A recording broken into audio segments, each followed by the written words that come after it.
who and or what convinced Vladimir Putin and his generals that he could pull off a full-scale invasion of Ukraine a la Saddam Hussein and his invasion of Kuwait.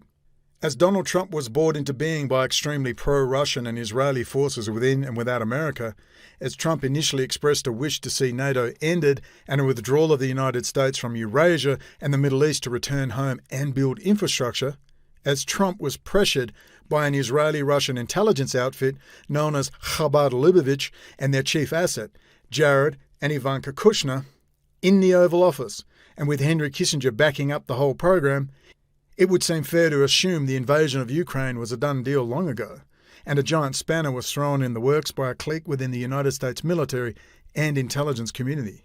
Even Steve Bannon himself, representative of the Office of Naval Intelligence, fought to have both Jared and Ivanka tossed out of the White House.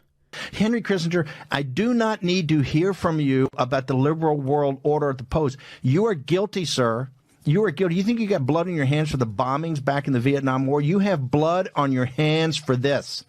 You have been the mouthpiece and the prop for these people from the beginning. You propped up the Chinese Communist Party, and not just that, you took the blood money from them. You've been paid for decades by the Chinese Communist Party. It's all going to come out. Henry Kissinger in the media was reported as saying, quote, "It's a war between the Jews and the non-Jews," end quote. Perhaps a more accurate geopolitical Kissinger realpolitik response was, it was a war between radical internationalist Trotskyites in $1,000 suits and American nationalists, for good or ill. Were those American patriots onto Israeli espionage and the Israeli-Russia-China alliance to build the pan-Eurasian superstate, with Israel at its centre and Germany along for the ride?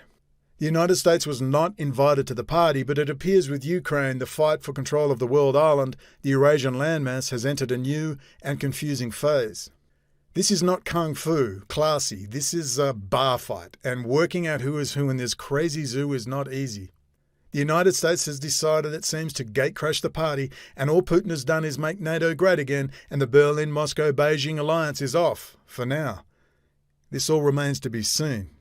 Only time will tell the final outcome and who is the good guy and who is the bad, or more simply, who's the best of a bad bunch.